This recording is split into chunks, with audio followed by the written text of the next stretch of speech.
Welcome दोस्तों, स्वागत है आपका आपके अपने YouTube चैनल शर्मा जी की पाठशाला में। आज हम मेवाड़ के इतिहास का पार्ट नंबर 14 पढ़ने जा रहे हैं। पार्ट नंबर 13 में हमने महाराणा प्रताप के बारे में पढ़ा। महाराणा प्रताप जिन्होंने हल्दी घाटी, जिनका प्रथम सैन्य अभियान था, और हल्दी घाटी के सैन्य अभियान में महाराणा प्रताप और मानसिंह का युद्ध होता है। इस युद्ध में महाराणा प्रताप का घोड़ा चेतक और महाराणा प्रताप घायल हो जाते हैं। ये हल्दी घाटी से बलीचा गांव होते हुए कोलियारी गांव पहुंचते हैं। बलीचा गांव में चेतक की मृत्यु हो जाती है और बलीचा गांव में प्रताप सिंह के भाई शक्ति सिंह आकर बलीचा गांव में उनसे मुलाकात करते हैं। शक्ति सिंह जो है वो जगमाल के नाराज होकर अकबर के पास चले जाने के कुछ समय बाद वो भी प्रताप सिंह से नाराज होकर चले जाते हैं अकबर के पास। किंतु जब हल्दी घाटी का युद्ध होता है और कुछ सैनिक जब महाराणा प्रताप को मारने के लिए उनके पीछे आते हैं, तब उनका हृदय परिवर्तन हो जाता है और वो उन सैनिकों को मार करके बलीचा गांव में महाराणा प्रताप से मिलते हैं, जहां चेतक की मृत्यु हो जाती है और वहां से उनको कोलियारी गांव लेके जाते हैं। कोलियारी गांव में महाराणा प्रताप का इलाज होता है। देखिए दोस्तों, उससे आगे हम पढ़ रहे हैं। इस हल्दी घाटी का युद्ध जो है वो 8 बजे से शुरू होता है और शाम को 5 बजे तक देखते हैं कि जितने भी राजपूत सैनिक इस युद्ध में थे वो सभी मारे जाते हैं और सिर्फ उस मैदान में मुगल सेना ही रह जाती है। बाकी जो भी महाराणा प्रताप की तरफ से जो भी सैनिक होते हैं सभी मारे जाते हैं। शाम होने तक इस युद्ध में सिर्फ मुगल सेना ही बचती है। इससे आगे हम महाराणा प्रताप का द्वितीय सैनिक अभियान पढ़ेंगे। द्वितीय सैन्य अभियान देखिए, द्वितीय सैन्य अभियान पढ़ रहे हैं। द्वितीय सैन्य अभियान में आता है गोगुंदा का युद्ध।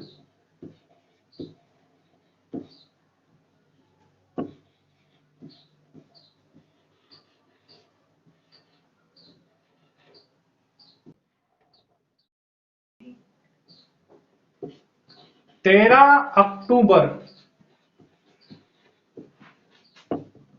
1576।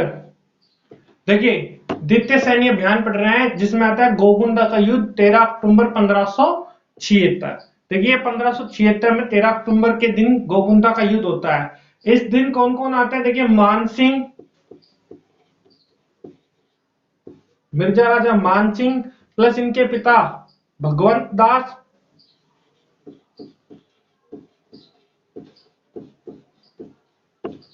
प्लस कुतुबुद्दीन खां।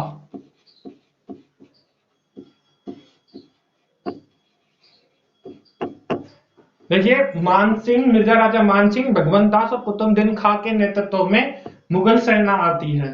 अब देखिए क्या होता है कि यहां से इनको क्या हो जाती है, महाराणा प्रताप चले जाते हैं और इनको क्या हो जाती है, विजय मिल जाती है। गोगुंदा पर अधिकार कर लेते हैं।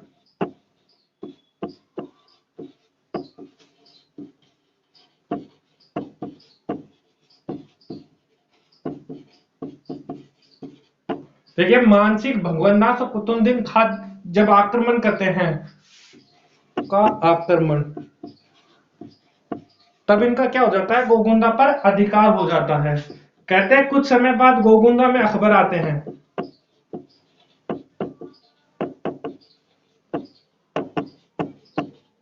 कुछ समय बाद अकबर आता है तथा इसका नाम, तो इसका नाम जो है वो गोगुंदा से मोहम्मदाबाद रख देता है।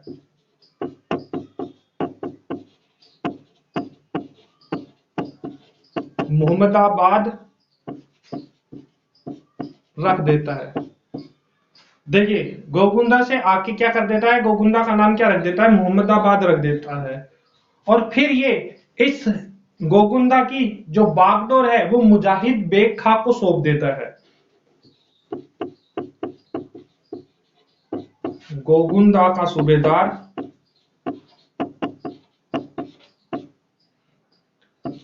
मुजाहिद बेग खां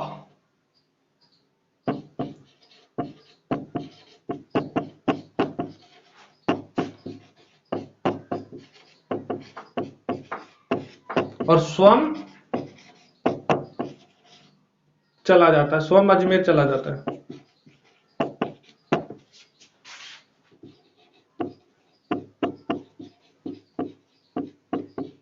देखिए स्वयं अजमेर चला गया, मुजाहिद खां को क्या कर दिया इसने, गोगुंदा का सूबेदार बना दिया। अब मेवाड़ी सेना क्या करती है, मेवाड़ी सेना कुछ समय बाद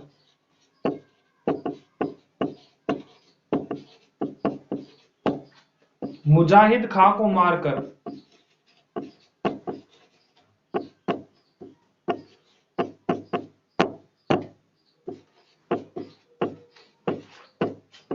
गोगुंदा पर अधिकार कर लेती है।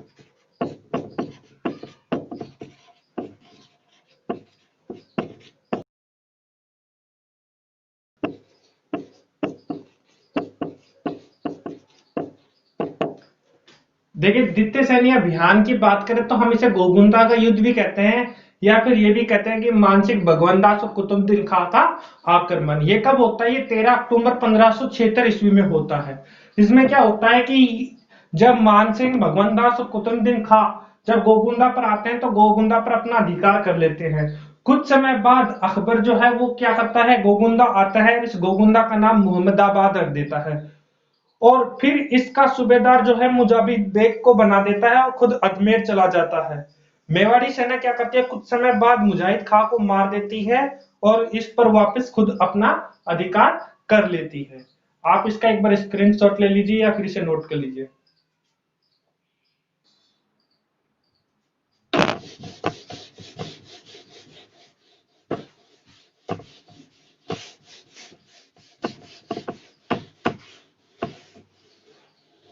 देखिए अब इसके बाद क्या होता है, अब इसके बाद होता है कुंभलगढ़ का आक्रमण।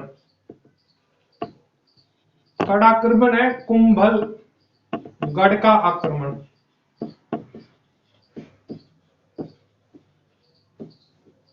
देखिए कुंभलगढ़ पर शाहबाज ने, अकबर के सेनापति शाहबाज ने 3 बार आक्रमण किया। अकबर ने अपने सेनापति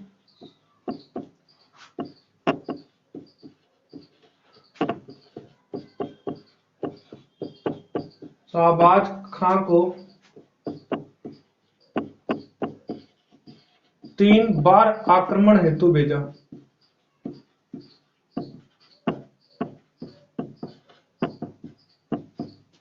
देखिए ये प्रथम ऐसा, शाहबाज खां प्रथम ऐसा मुगल सेनापति है जिसने सर्वाधिक आक्रमण किया। सर्वाधिक आक्रमण करने वाला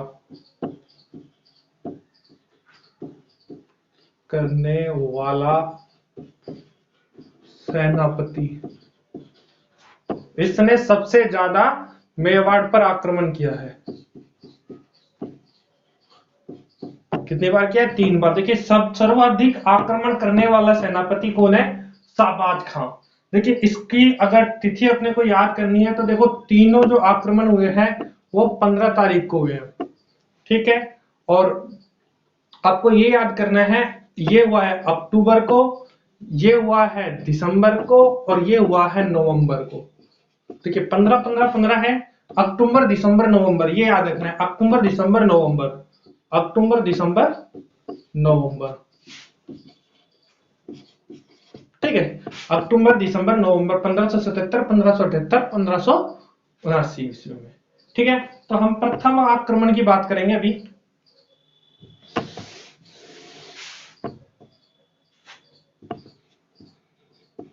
इसे बोलते हैं शाहबाज का आक्रमण भी बोलते हैं इसे, शाहबाज का प्रथम आक्रमण।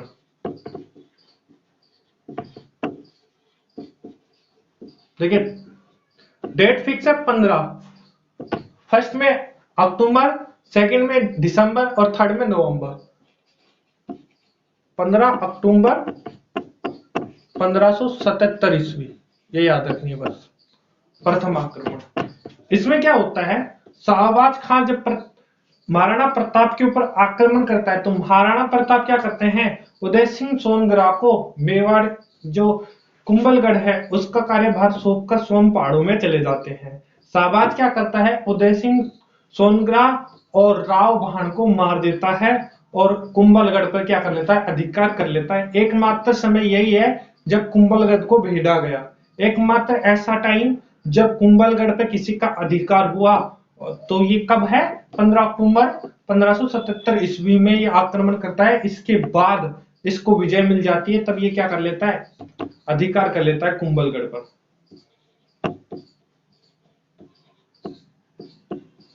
शाहबाज ने भारी सेना के साथ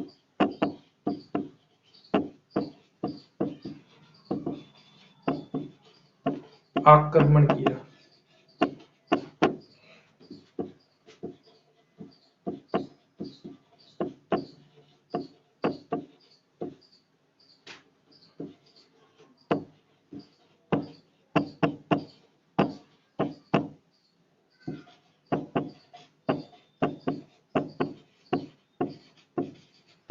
देखिए, उदय सिंह सोनग्रा को सौंपकर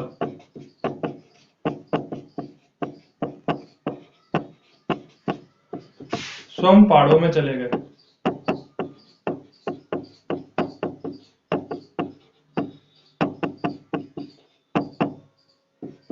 ठीक है, अब शाहबाज का क्या हो जाता है, अधिकार हो जाता है। तो शाहबाज ने क्या किया, शाहबाज ने उदय सिंह सोनग्रा व राव भाण को मार दिया। आक्रमण तो हो रहा है 15 अक्टूबर 1577 पे, लेकिन देखिए इसको जब विजय प्राप्त की है उसकी डेट क्या है, 3 अप्रैल 1578 ईस्वी में, 3 अप्रैल 1578 ईस्वी में शाहबाज का कुंभलगढ़ पर अधिकार हो गया।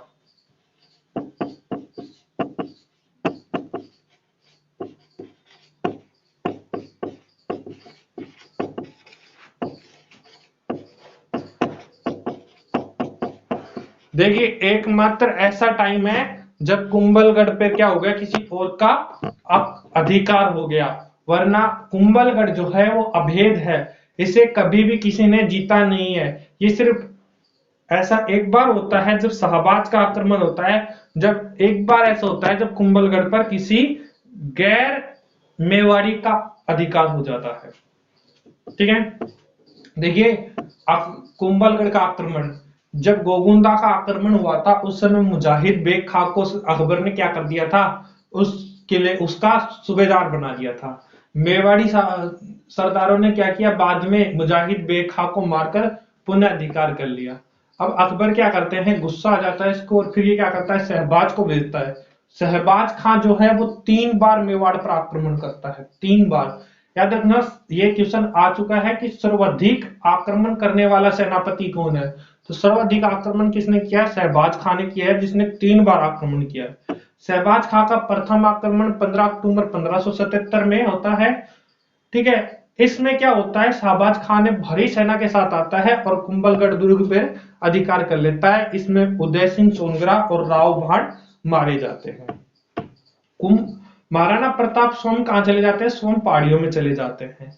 यहाँ पहाड़ियों से जाते हुए महाराणा प्रताप रणकपुर गांव में जाएंगे, और रणकपुर गांव होते हुए इडर मेवाड़ की सीमा से पार इडर निकल जाएंगे। इडर में एक चूलिया गांव है, चूलिया गांव में ये मिलेंगे किससे, भामाशाह से, जहां भामाशाह इन्हें 20,000 स्वर्ण मुद्राएं देकर इनकी आर्थिक सहायता करेंगे। स्क्रीनशॉट ले लीजिए आप इसका।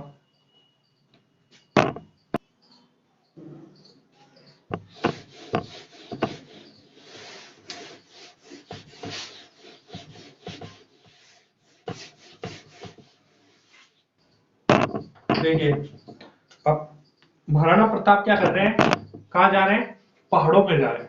पहाड़ों में जाते हुए महाराणा प्रताप क्या करेंगे,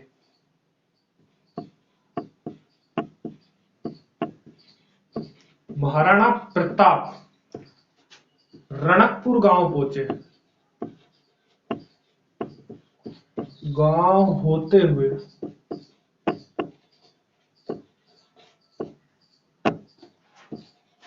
मेवाड़ की सीमा पार कर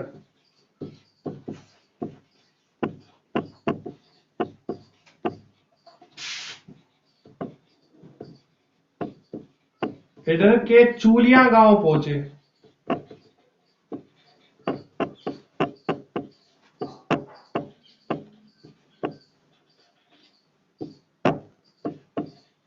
जहां भामाशाह ने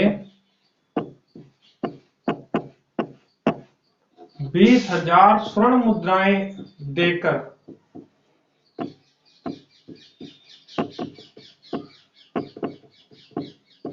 महाराणा प्रताप की आर्थिक सहायता की।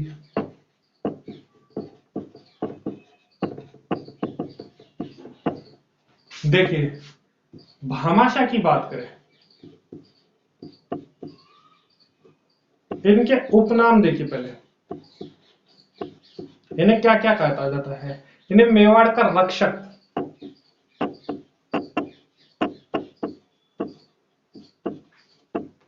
मेवाड़ का उदारक,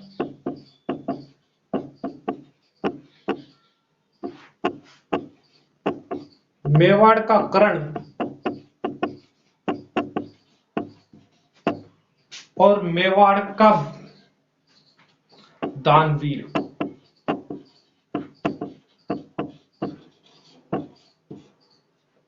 देखिए, मेवाड़ का रक्षक कहते हैं, मेवाड़ का उदारक। आपको पता होगा कि हमीर सिसोदिया, महाराणा हमीर सिसोदिया को भी मेवाड़ का उदारक कहते हैं और भामाशाह को भी मेवाड़ का उदारक कहते हैं। देखिए, हमने जब वो पढ़ाया था तब भी आपको ये बताया था कि मेवाड़ का उदारक जो है वो भामाशाह को भी कहा जाता है और महाराणा हमीर को भी कहा जाता है। देखिए, आपके पास जब ऑप्शन आएंगे ना, तो या तो आपको भामाशाह मिलेगा या महाराणा हमीर मिलेगा, दोनों नहीं मिलेंगे, एक मिलेगा। उनमें से किसी एक को टिक करना है। मेवाड़ का रक्षक, मेवाड़ का उदारक, मेवाड़ का करण और मेवाड़ का दानवीर। दानवीर इसलिए कहा जाता है क्योंकि इन्होंने क्या की, महाराणा प्रताप की सहायता की थी। अब देखिए, इनका जन्म की बात करें हम, इनका जन्म होता है 1547 ईस्वी में। 1547 ईस्वी में ओसवाल परिवार में किनके घर होता है? भारमल के यहां होता है। देखिए,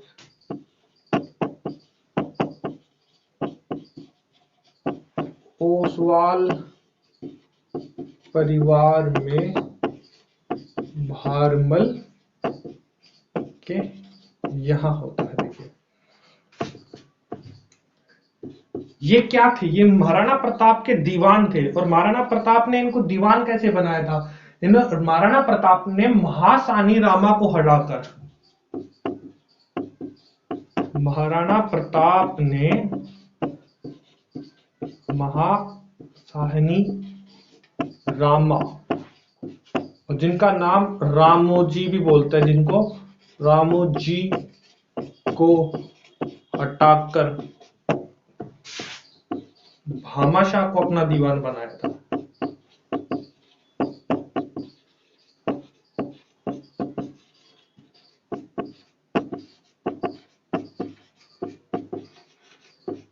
देखिए, जब कुंभलगढ़ पर आक्रमण होता है शाहबाज का, तब महाराणा प्रताप क्या करते हैं? महाराणा प्रताप कुंभलगढ़ की जो बागडोर है वो उदय सिंह सोनग्रा को हाथों सौंप करके स्वयं क्या चले जाते हैं? पहाड़ों की तरफ चले जाते हैं।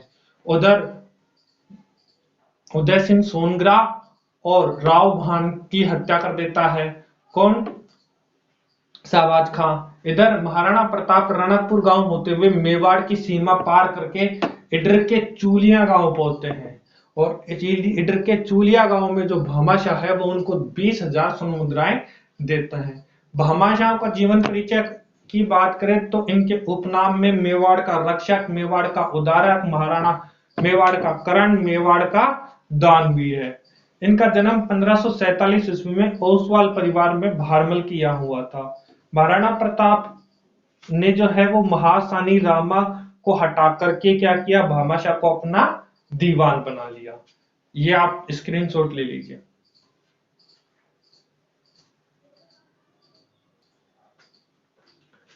देखिए, भामाशाह के भाई का नाम हो रहा है, इनके भाई का नाम है ताराचंद। ताराचंद, और ये भाई ताराचंद जो है हल्दी घाटी के युद्ध में महाराणा प्रताप की क्या करते हैं? सहायता करते हैं। और ये जो है वो पाली के रहने वाले थे। कहाँ के रहने वाले थे? निवासी कहाँ के थे? ये निवासी थे पाली के। और भामाशाह की हवेली,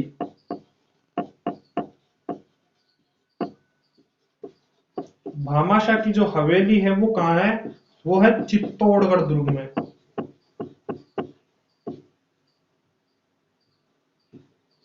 चित्तौड़गढ़ दुर्ग में है भामाशाह की हवेली। देखिए इनके भाई का नाम ताराचंद था, जिन्होंने महाराणा प्रताप की सहायता हल्दी घाटी के युद्ध में की थी।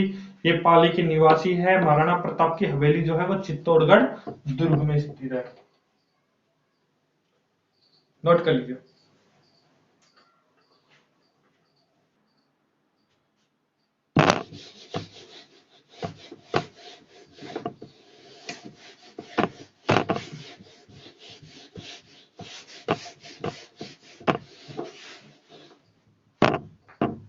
देखिए दूसरा है शाहबाज का द्वितीय आक्रमण।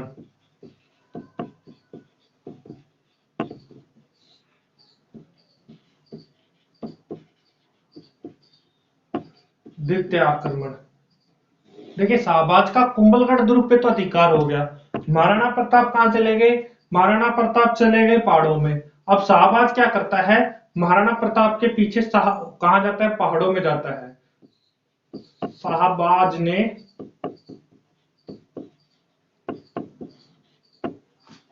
महाराणा प्रताप का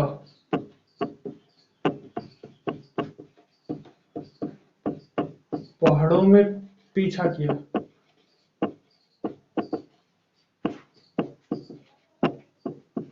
परंतु असफल रहे।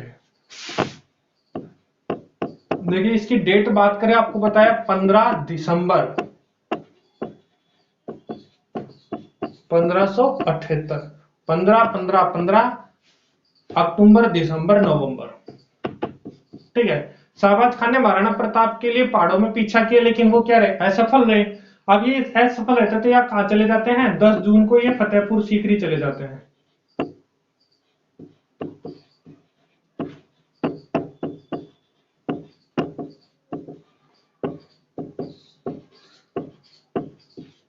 फतेहपुर सीकरी चले जाते हैं। एक बार फिर आक्रमण करेंगे अब। शाहबाज का तृतीय आक्रमण,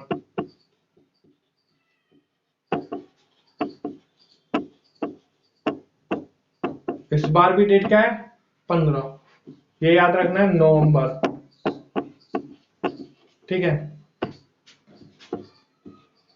और अभी भी महाराणा प्रताप को कहां? पहाड़ों में ढूंढेंगे, लेकिन असफलता मिलेगी।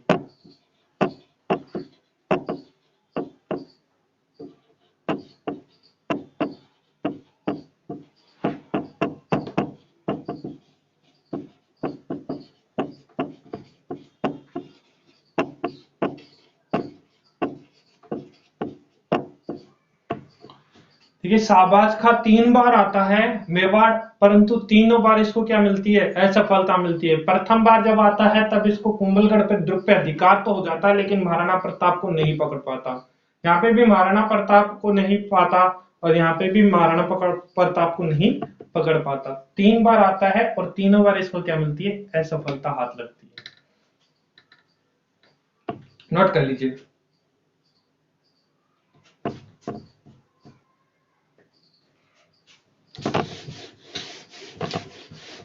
देखिए प्रथम युद्ध की बात की तो हल्दी घाटी का युद्ध, द्वितीय युद्ध गोगुंदा का, तृतीय हो गया अपना कुंभलगढ़ का, फोर्थ आता है अब्दुल रहीम खाने खाना का। अब्दुल रहीम खान एक खाना का आक्रमण। देखिए अब्दुल रहीम खाने खाना कौन है? ये अकबर के 9 रत्नों में से एक है।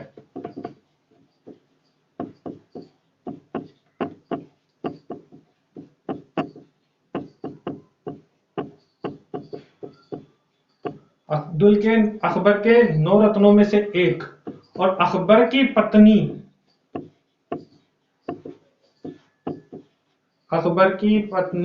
इनकी बेगम सलमा देखिए इनकी बेगम जो सलमा है और बैरम खां, इनके सेनापति थे बैरम खां का पुत्र। देखिए सलमा और बैरम खां का ये क्या होता है, पुत्र होता है। बाद में सलमा से अकबर क्या कर लेते हैं, शादी कर लेते हैं। जब बैरम खां की मृत्यु हो जाती है तब सलमा से अकबर शादी कर लेते हैं। ये अकबर की पत्नी जो सलमा है उनका और बैरम खां का पुत्र है। और बैरम खां अकबर के सेनापति थे। इसकी मृत्यु के बाद, बैरम खां की मृत्यु के बाद सलमा से ये क्या कर लेते हैं, निकाह कर लेते हैं। देखिए अब्दुल रहीम ने क्या किया, अब्दुल रहीम ने अपना शिविर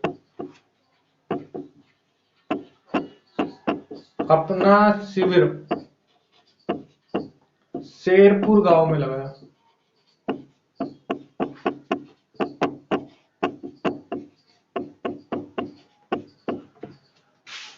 अमर सिंह जो है महाराणा प्रताप के पुत्र, अमर सिंह ने इनकी 50, अमर सिंह ने क्या किया, अब्दुल रहीम की 50 बेगमों को क्या कर लिया, बंदी बना लिया।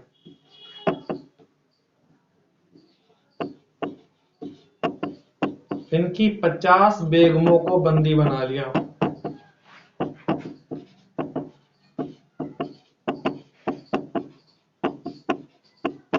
किंतु महाराणा प्रताप को जब ये पता चला तो महाराणा प्रताप ने इन्हें क्या किया, सम्मान पूर्वक रिहा कर दिया। महाराणा प्रताप ने इनको सम्मान पूर्वक रिहा कर दिया। अब्दुल रहीम खाना का आक्रमण जो है वो 1580 ईस्वी में होता है। देखिए अकबर के 9 रत्नों में से एक होता है ये। अकबर की पत्नी सलमा और उनके मंत्री बैरम खां का पुत्र होता है। अब्दुल रहीम अपना शिविर जो है वो शेरपुर गांव में लगाता है। यहाँ 50 बेगमों को अमर सिंह क्या कर लेते हैं, बंदी बना लेते हैं। लेकिन महाराणा प्रताप को जब पता चलता है तो वो उनको क्या करते हैं, सम्मान पूर्वक रिहा कर देते हैं। इसमें इतना ही है, आप जल्दी से स्क्रीनशॉट ले लीजिए इसका।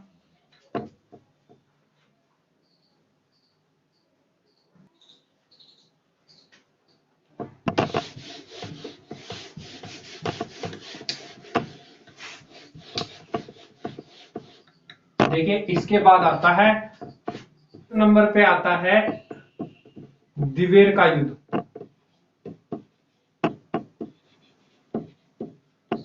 जिसे देबारी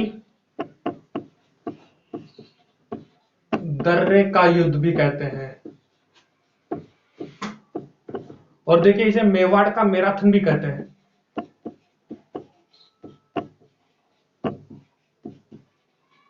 मैराथन। देखिए यह युद्ध कब हुआ था, यह युद्ध अक्टूबर 1582 ईस्वी में हुआ था। देखिए मेवाड़ का मैराथन जो है इसे कर्नल जेम्स टोड ने कहा था। देखिए ये एक दर्रा है, देवारी दर्रा, जो क्या करता है, अजमेर और मेवाड़ मार्ग पर स्थित है ये देवारी दर्रा। तो यहां पे क्या है, यहां पे मुगलों की अंतिम चौकी थी। मुगलों की अंतिम पुलिस चौकी, अंतिम पुलिस चौकी का सूबेदार, इस चौकी का जो सूबेदार था वो अकबर का काका, अकबर का काका सुल्तान शेरिया खान,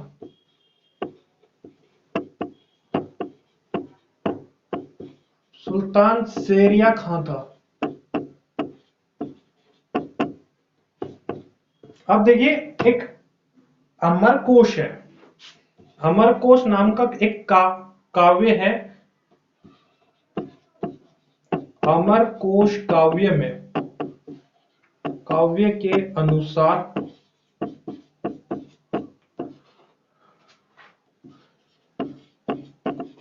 अमर सिंह के द्वारा सुल्तान शेरिया खान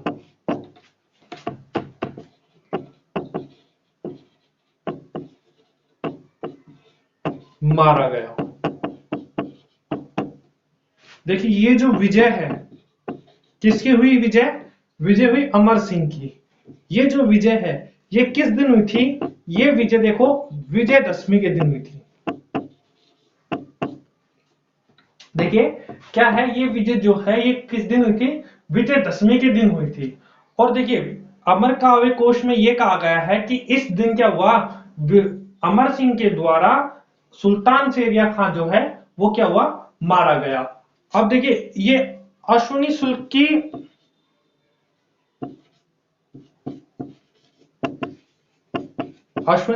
की दशमी, जिसे हम क्या बोलते हैं, विजयदशमी, उस दिन किसकी विजय होती है? अमर सिंह की।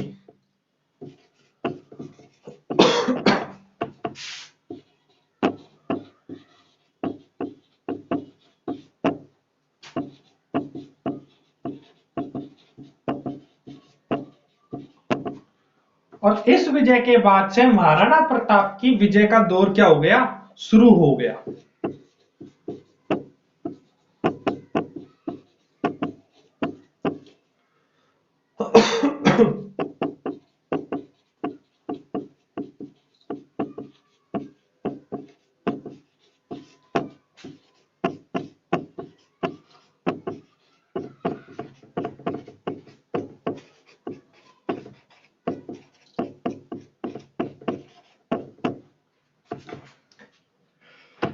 कर्नल जेम्स टोड ने इसे महाराणा प्रताप के गौरव तथा इसे मेवाड़ का मैराथन कहा है।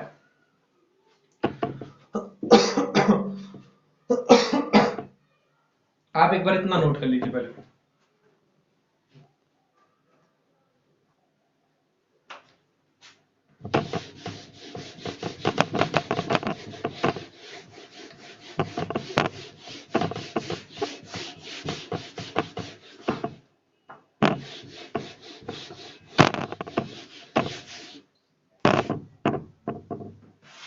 देखिए कर्नल जेम्स टोड के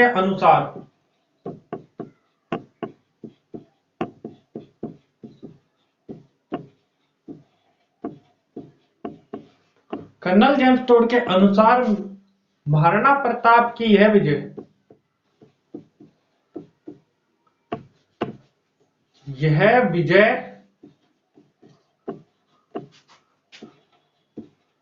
महाराणा प्रताप की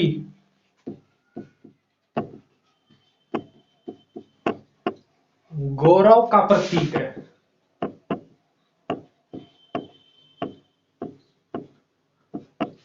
कर्नल जेम्स टोड के अनुसार यह विजय महाराणा प्रताप की गौरव का प्रतीक है।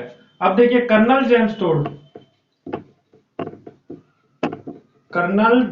टोड ने इस युद्ध को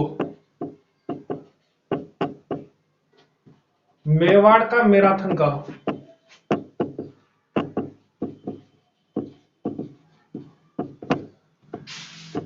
और देखिए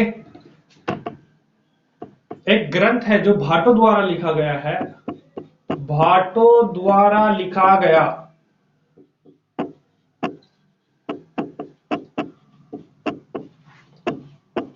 अमरकोश काव्य में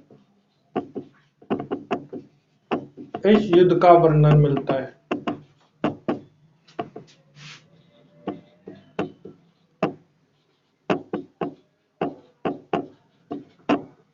देखिए इसके बाद अब आता है अपना फिफ्थ आक्रमण आता है जगन्नाथ कछुआ का।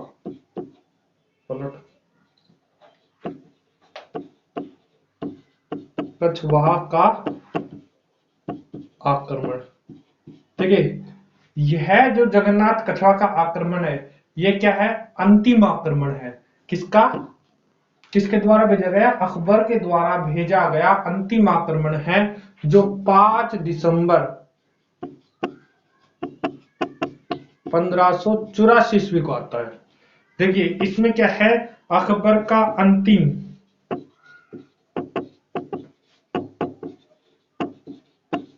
अंतिम सैन्य अभियान। इस अभियान में क्या होता है, जगन्नाथ कछुआ की क्या हो जाती है, मृत्यु हो जाती है।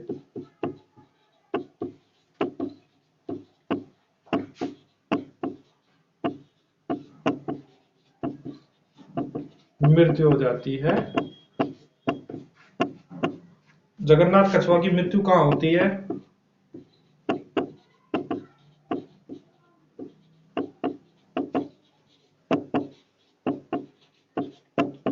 ये है मांडलगढ़ में। मांडलगढ़ भीलवाड़ा में इनकी क्या हो जाती है, मृत्यु हो जाती है। इनकी 32 खंभों की छतरी, और इसकी 32 खंभों की छतरी भी कहां पे है, मांडलगढ़ भीलवाड़ा में।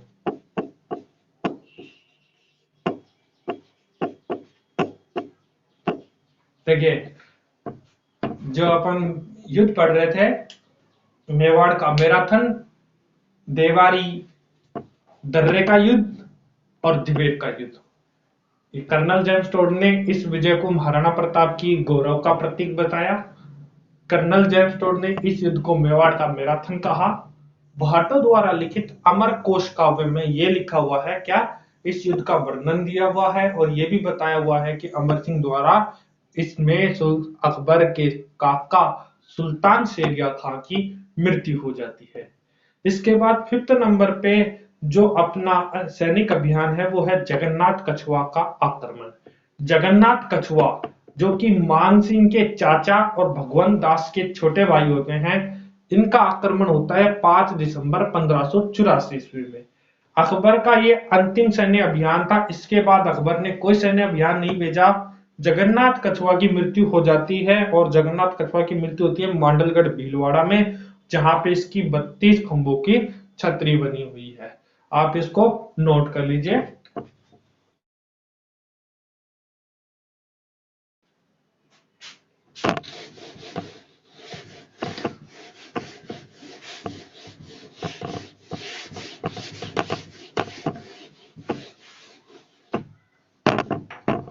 अब लास्ट रहेंगे चावंड विजय।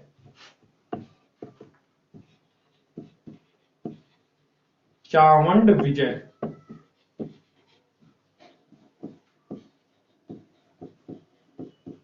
महाराणा प्रताप ने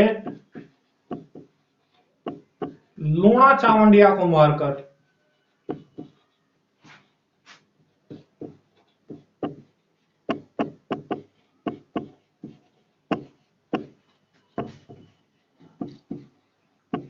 चामुंडा नदी के पूर्वी किनारे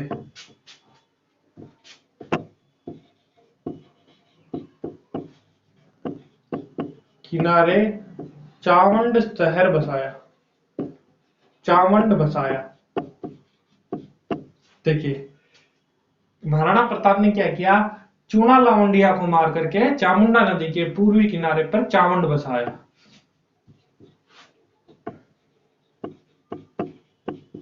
महाराणा प्रताप ने 1585 ईस्वी में चावंड को अपनी राजधानी बनाई।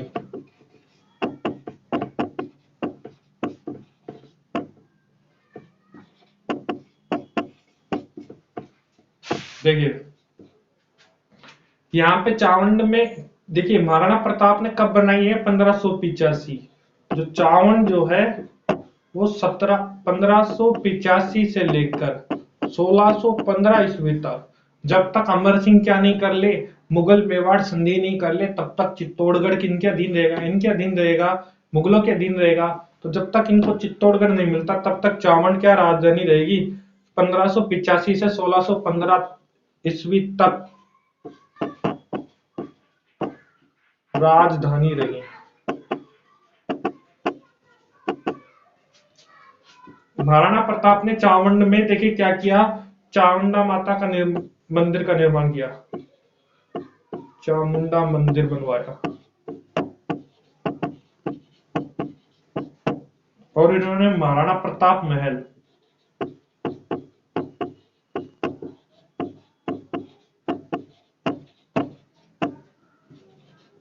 इसे चावंड महल भी बोलते हैं।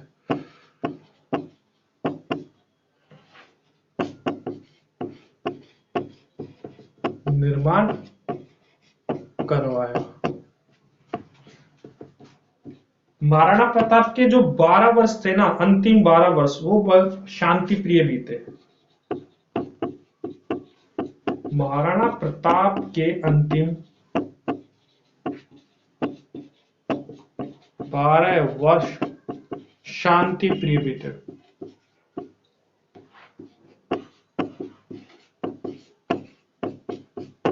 और देखिए, महाराणा प्रताप ने एक तो चित्तौड़गढ़, एक मांडलगढ़, दो दुर्गों को छोड़कर बाकी सभी जगह को वापस जीत लिया।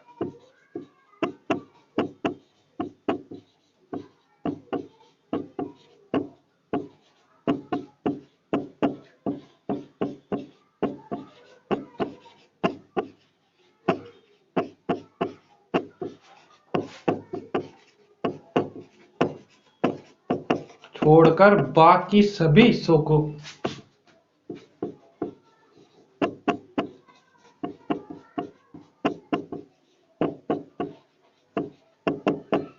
पुनः प्राप्त कर लिया। महाराणा प्रताप सिर्फ मांडलगढ़ और चित्तौड़गढ़ ही नहीं जीत पाए, बाकी जितने भी हिस्से थे उन सभी पर वापस अपना अधिकार कर लिया। देखिए, महाराणा प्रताप की चामुंड विजय की बात करें तो महाराणा प्रताप ने लूणा चामुंडिया को मारकर चामुंडा नदी के पूर्वी किनारे पर चावंड शहर बसाया। इस चावंड शहर का उन्होंने क्या किया, इसे अपने 1585 ईस्वी में अपनी राजधानी बना ली। ये 1585 से 1615 ईस्वी तक राजधानी रहेगी, जब अमर सिंह 1615 ईस्वी में क्या कर लेंगे, संधि कर लेंगे, मुगड़ मेवाल संधि कर लेंगे। उस संधि की शर्त के तहत इन्हें चित्तौड़गढ़ दुर्ग दे दिया जाएगा। और जब इनके पास चित्तौड़गढ़ दुर्ग आ जाएगा तो 1615 ईस्वी में चित्तौड़गढ़ को क्या बना देंगे, अपनी राजधानी बना लेंगे। महाराणा प्रताप ने चामुंडा मंदिर बनवाया, कहां पे, चावंड में। महाराणा प्रताप महल, जिसे चावंड महल भी कहते हैं, उनका निर्माण करवाया। महाराणा प्रताप के 12 वर्ष, अंतिम जो 12 वर्ष थे वो शांति से बीते। अकबर ने कोई सैन्य अभियान नहीं भेजा। महाराणा प्रताप ने चित्तौड़गढ़ व मांडलगढ़ को छोड़कर बाकी सभी जगह पर क्या कर लिया, अपना पुनः अधिकार कर लिया। इसके बाद इतना नोट कर लीजिए, इसके बाद इनकी मृत्यु और छतरी पड़ते हैं।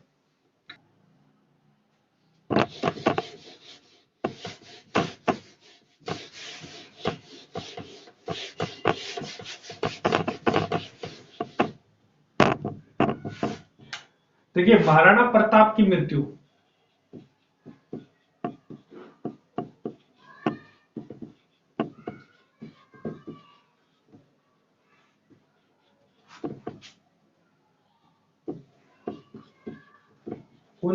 जनवरी 1597 ईस्वी में चावंड उदयपुर में, चावंड उदयपुर में हुई। देखिए, महाराणा प्रताप क्या कर रहे थे, एक बार शिकार खेल रहे थे। शिकार खेलते टाइम इनको क्या हो गया, इनको एक चोट लग गई और उससे क्या हो गई, उससे ये उभर नहीं पाए कभी इस चोट से। और उससे क्या हुआ, 19 जनवरी 1597 ईस्वी में इनकी क्या हो गई, मृत्यु हो गई। इनका अंतिम संस्कार जो है,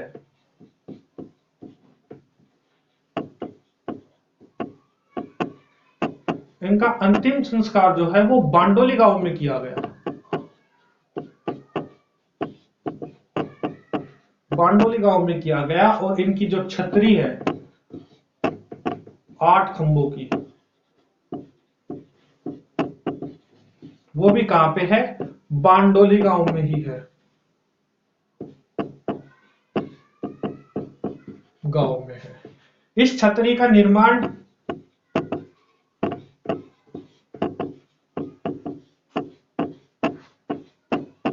भामाशाह ने करवाया था।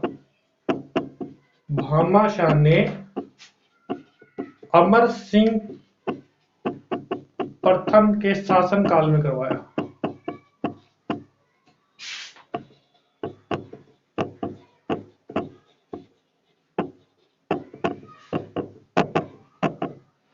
देखिए, महाराणा प्रताप की मृत्यु होती है 19 जनवरी 1597 ईस्वी में चावंड उदयपुर में। इनका अंतिम संस्कार कहाँ करवाया जाता है? बांडोली गांव में। वहां इनकी 8 खंभों की छतरी है। इस छतरी का निर्माण जो है वो भामाशाह ने अमर सिंह प्रथम के शासनकाल में करवाया था। अब देखिए इस छतरी का जीर्णोद्वार, इस छतरी का जीर्णोद्वार, जीर्णोद्वार मतलब पुनः निर्माण, महाराणा फतेह सिंह ने करवाया।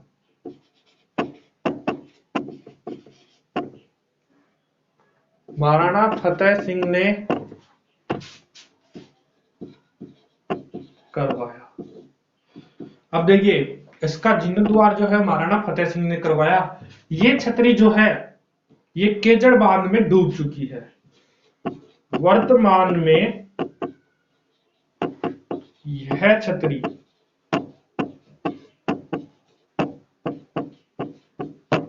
केजड़ बांध में डूब चुकी है।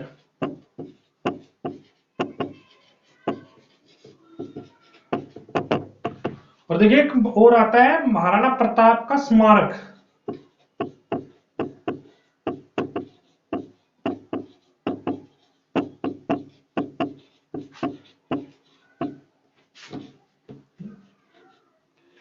महाराणा प्रताप का स्मारक जो कहां है? मोती मगरी में।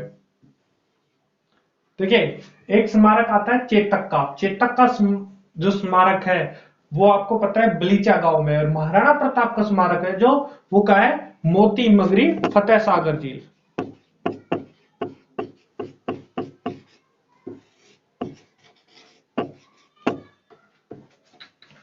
दोस्तों आज के लिए बस इतना ही। हमारी वीडियो देखने के लिए धन्यवाद। आपको अगर ये वीडियो पसंद आए तो लाइक कीजिए, शेयर कीजिए और कमेंट्स कीजिए। और आपको इस चैनल की वीडियो पसंद आ रही है तो इसे सब्सक्राइब भी कर ले और बेल आइकन को दबा दे ताकि नई नई अपडेट आप तक आती रहे।